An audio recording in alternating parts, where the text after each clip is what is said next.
Morning children, online classes class 4th subject Hindi grammar यानी हिंदी व्याकरण, class 4th lesson 2 यानी पाठ 2। तो देखिए पाठ 2 में हिंदी ग्रामर में आपके क्या है, वर्ण तथा वर्णमाला, लेटर्स एंड अल्फ़ाबेट्स।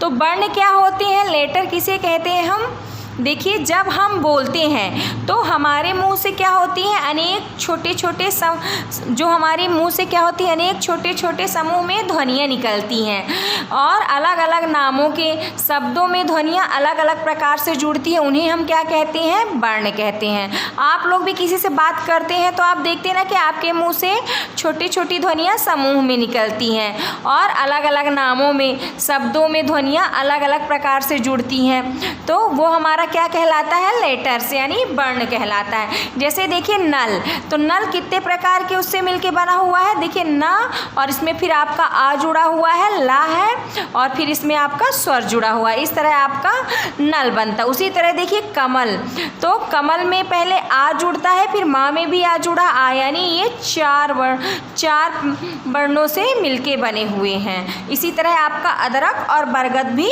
बना हुआ है। ऊपर योग के रूप में देखिए ऊपर क्या दिखाया गया है कि यहाँ पे ध्वनियों को दिखाया गया है कि किस तरह से ध्वनियाँ निकलती हैं। जब हम इन्हें लिखते हैं तो इन्हें हम क्या कहते हैं, वर्ण या अक्षर कहते हैं। तो जो हम इसको लिख रहे हैं यही हमारा क्या कहलाता है, वर्ण या अक्षर कहलाता है। तो भाषा की सबसे छोटी ध्वनि को हम क्या कहते हैं, वर्ण या अक्षर कहते हैं। समान रूप से वर्ण या अक्षर शब्द की सबसे छोटी ध्वनियाँ हैं जिनके और टुकड़े नहीं किए जा सकते हैं।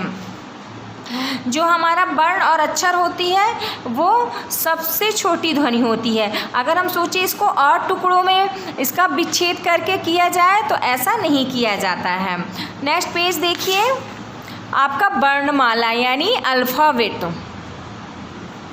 सामने दिए चित्र में कुछ फूल बिखरे पड़े हैं, इनका कोई उपयोग नहीं है तथा ये देखने में भी अच्छे नहीं लग रहे हैं। अब इन फूलों को सुई की सहायता से एक धागे में पिरो दिया गया है, यह फूलों की माला बन गई है। अब यह देखने में भी अच्छी लग रही है तथा इसका उपयोग भी है। तो फूलों की माला की तरह वर्णमाला को समझिए आप।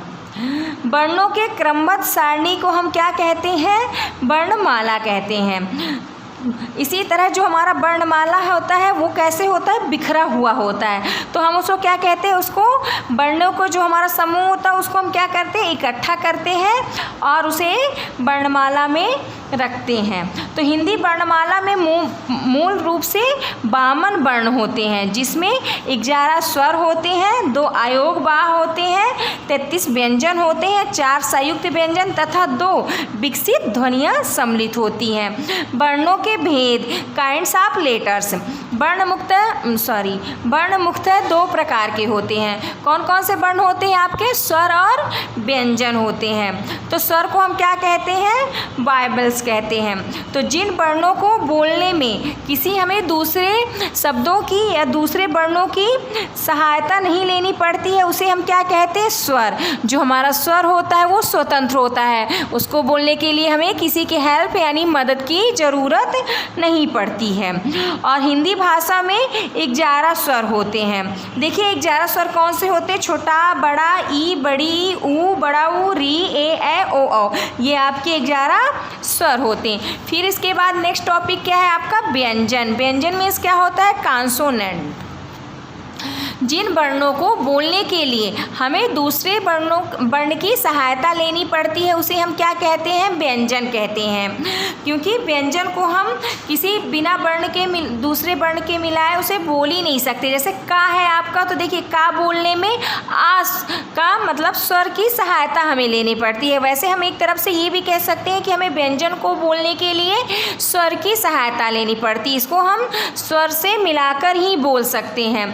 तो इसमें क्या डिफिनीशन लिखी व्यंजन के, जिन वर्णों को बोलने में किसी दूसरे वर्ण की सहायता लेनी पड़ती है उन्हें हम व्यंजन कहते हैं।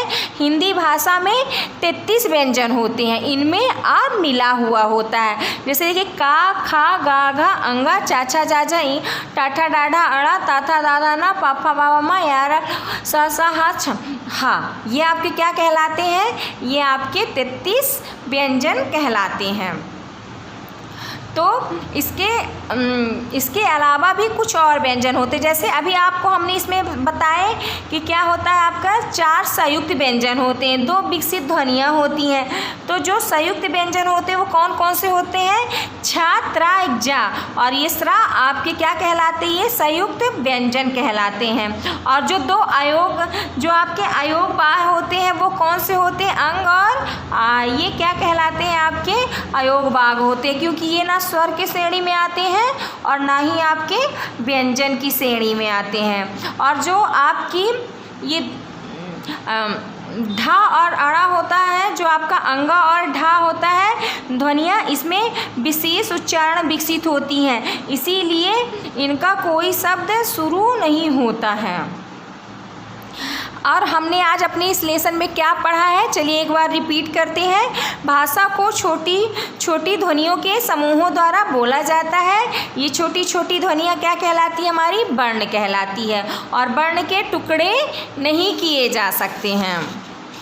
नेक्स्ट पेज देखिए, वर्णों की क्रमबद्ध सारणी को हम क्या कहते हैं, वर्णमाला कहते हैं।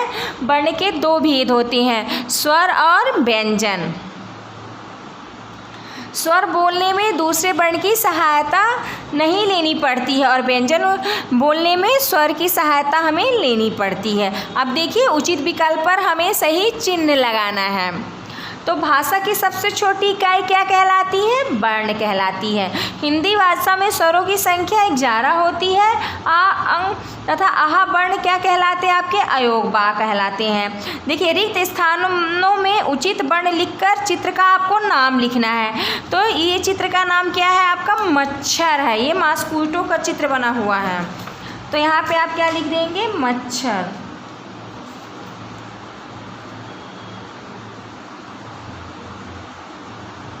और सेकंड नंबर में आपका क्या बना है, फा है, तो ये क्या फल बना हुआ है। और थर्ड में आपका पुस्तक बना हुआ है।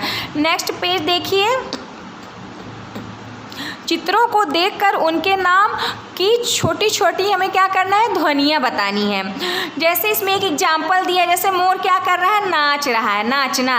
तो नाचना में देखिए कौन कौन सी छोटी निकलती है, ना है, उसके साथ बड़ा आ है, फिर चा है, फिर छोटा है, फिर ना के साथ बड़ा आ है, ये आपका नाचना। उसी तरह माली क्या कर रहा है, आपका सींच रहा, तो यहाँ पे सींचना हो जाएगा। और ये क्या कर रही हैं, पूजा कर रही हैं, तो हम इसमें क्या हो जाएगा, पूजा हो जाएगी। तो इन चीज़ों के आपको अलग अलग संधि विच्छेद करके इस तरह इसको अपने से लिखना है। निम्नलिखित प्रश्नों के उत्तर दीजिए।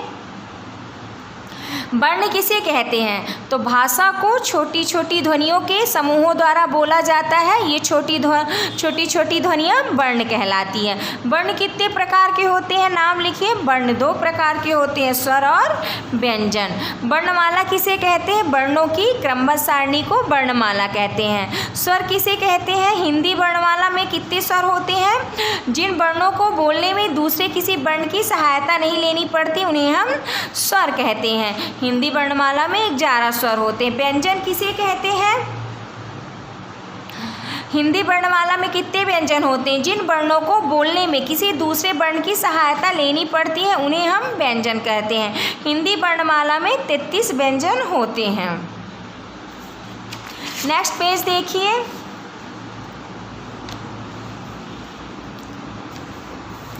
क्रियाकलाप प्रोजेक्ट है ये आपका। निम्नलिखित वर्णों को मिलाकर शब्द और उनके वाक्य बनाना है, इसलिए ये वर्णों को मिलाकर आप शब्द बनाइएगा घर में अपने, और हम कॉपी में लिख के हम लोगों को से ज़रूर चेक इसको करवाइएगा। अगर आपके समझ में नहीं आता तो आप इसको हमसे दोबारा भी रिपीट कर सकते हैं, यानी आप हमसे पूछ सकते हैं, हम आपको इसे दोबारा रिपीट कर देंगे। ये आपका लेसन यहाँ पे ख़त्म हुआ। नेक्स्ट लेसन नेक्स्ट डे हम आपको पढ़ाएँगे। Thank you.